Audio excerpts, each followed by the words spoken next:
We're not asking, Jade. We're telling you. My father's voice didn't even waver. He set his fork down on the linen tablecloth like he was closing a business deal, not evicting his own daughter from her bedroom. You're single, my mother added, not looking up from her salad. You don't need the master suite. Caleb and Ashley need the space. She's pregnant, for God's sake. You can take the basement. I sat there, my hand frozen halfway to my water glass. The basement. The unfinished, damp concrete box under my own house. The house I bought. The house I pay the mortgage on. He's your brother, my father said, his eyes hard. He saved your life from Marco. You owe him your comfort. You owe him everything. I looked across the table at Caleb. He was smirking, already mentally measuring my room for his gaming setup. Done, I said quietly. They thought I was agreeing. They didn't know I was already planning the war. Before I tell you what I found on the security cameras that changed everything, drop a comment telling me, what is the most unreasonable thing a family member has ever demanded of you? I'm reading every single one. I walked out of that dining room without saying another word to any of them. I didn't slam the door. I didn't scream. I just walked out into the biting Chicago wind, got into my car and sat there while the engine idled, watching my breath fog up the windshield. I'm Jade, 29 years old. I restore 17th century oil paintings for a living.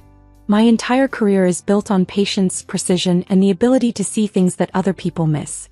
I spend my days removing centuries of varnish and grime to reveal the truth underneath. I am trusted with assets worth more than my parents' entire lifetime earnings. But in that house, I wasn't a professional. I wasn't a homeowner. I was just the debtor. Started 10 years ago. The Marco incident. That's what we called it.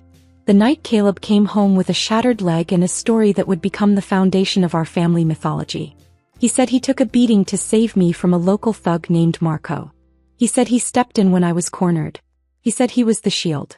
I didn't remember it that way. I remembered a confused blur, a text from Caleb telling me to meet him and then running for my life. But my memory was fuzzy with panic and his leg was broken in 3 places. The cast was real. The limp was real. And my parents decided the story was real too. They looked at his cast, then at me, and they forged a chain right there in the hospital room. It is a specific kind of psychological prison. The prison of the blood debt. They didn't just ask for gratitude. They demanded a life sentence. For a decade they weaponized that night. Every time I achieved something, a scholarship, a promotion, a high-profile client, my mother would sigh and say, "It's a shame Caleb can't do that. His leg, you know. He gave up his football scholarship for you." It was a masterclass in conditioning. They taught me that my success was actually theft. If I won, it was only because Caleb had sacrificed his ability to run. They conditioned me to believe that my very existence was a burden I had to pay off in installments. So I paid. I paid with my autonomy. I paid with my silence. I paid his rent when he couldn't find work, because his leg hurt. I bought this house, this beautiful historic Victorian in Chicago, thinking it would finally be enough. I thought if I provided the perfect venue for their family gatherings, if I gave them a place to shine, the debt would finally be settled. But debt collectors like my parents don't want the balance paid off. They want the interest payments to last forever. They wanted the house, the master suite, the dignity, everything. I gripped the steering wheel until my knuckles turned white. 10 years ago I was a scared little girl who believed she was a burden. But tonight, sitting in the dark, I wasn't scared. I was an archivist. I knew how to look for cracks in a masterpiece. And I knew that under the varnish of Caleb's heroism, there was something rotting. They thought they had broken me into submission.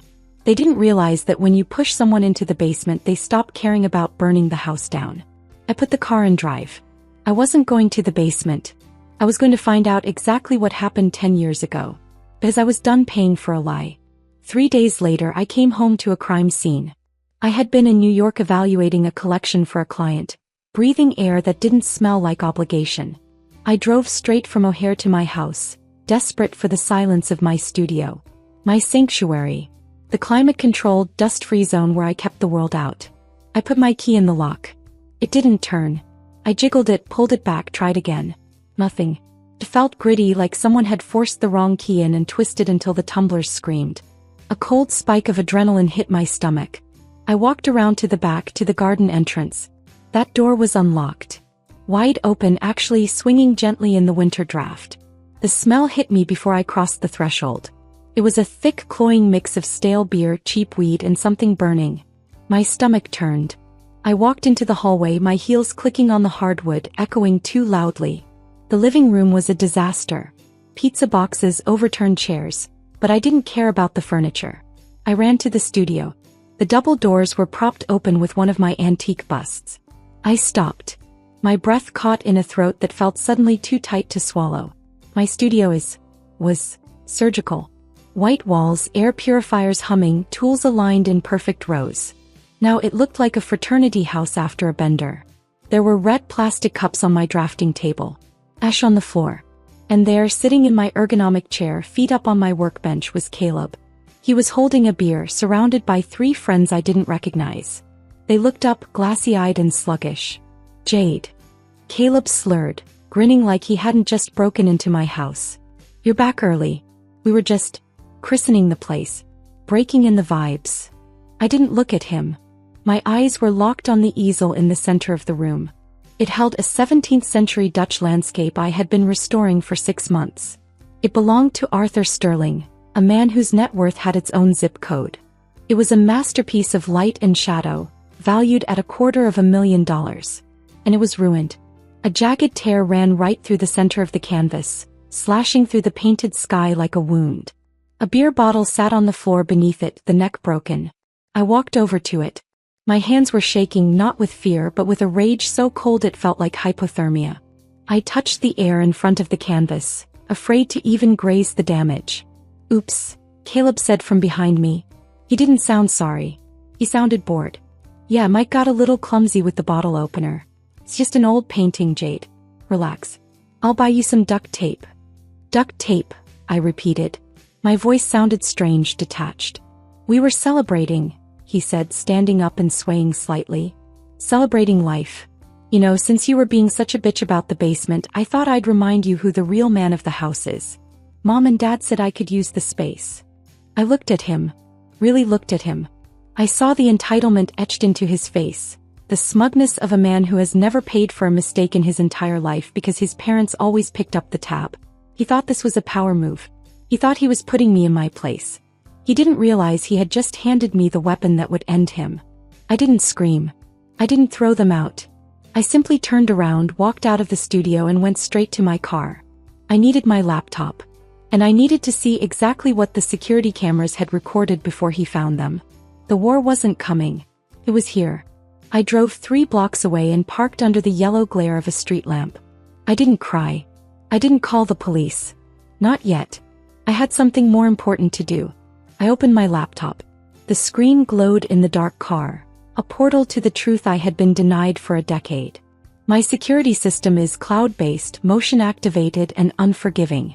Captures everything in high-definition audio and video. I didn't need to run complex algorithms or guess passcodes. I just logged in and clicked the file timestamped 2 hours ago. The video filled the screen. It was like watching a nature documentary about parasites. I watched Caleb strut through my living room, kicking off his muddy boots on my white rug. I watched his friends raid my liquor cabinet, pulling out bottles I had been saving for special occasions. I watched them enter the studio. I fast-forwarded. I needed to see the moment the painting died. There it was. 8:14 in the evening. Caleb was swinging a bottle of beer around, miming a golf swing. He lost his grip. The bottle flew, smashing into the canvas. He didn't gasp. He didn't freeze. He laughed. A wet, ugly sound. "Strike," one of his friends yelled. But that wasn't the part that stopped my heart. It was what happened 10 minutes later. They were sitting on the floor, surrounded by the wreckage of my work. They were drunk, loose-lipped, and feeling invincible. One of his friends, a guy named Mike, pointed at the slashed painting. "Jade's gonna kill you, man. Seriously. That looks expensive." Caleb took a long drag from a joint and exhaled smoke toward my ceiling. "She won't do anything. He can't. She owes me." "Still riding that train?" Mike asked. "That was, 10 years ago?" "The gift that keeps on giving," Caleb said, grinning. "Best broken leg I ever had." I leaned closer to the screen. The air in the car felt suddenly thin. "I still can't believe you pulled that off," Mike laughed. "Marco wanted his money and you offered him your sister? That's cold, bro. It was business, Caleb said, and his voice was so casual it made my skin crawl. I owed Marco $5,000.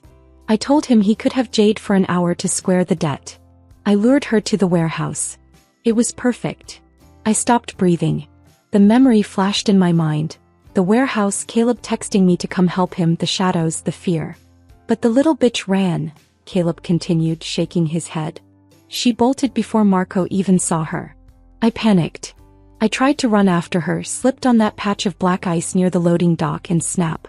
Bone through the skin. And you told your parents Marco beat you up saving her? I told them I took a tire iron for her, Caleb smirked. I told them I was a hero. And they bought it. Hook, line, and sinker. Dad looked at me like I was Captain America. Jade looked at me like she wanted to die from guilt. I knew right then. I owned her. 10 years, Mike. 10 years of rent, bills, and now this house. All because I tripped on some ice. He laughed again, raising his beard to the camera he didn't know was watching. To the ice. I paused the video. The silence in my car was absolute. For 10 years I had carried a mountain of guilt on my back. I had let it crush my dreams, my finances, and my self-worth. I had believed I was the reason he walked with a limp. I had believed I was a burden he had paid for in blood. But there was no blood debt. There was only a failed transaction. He hadn't saved me. He had tried to sell me. I looked at his face on the screen, frozen in a pixelated gloat. The sadness vanished. The grief evaporated.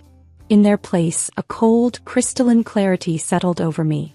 I wasn't a debtor anymore. I was the creditor. And it was time to collect. I saved the file. Then I copied it to 3 different drives.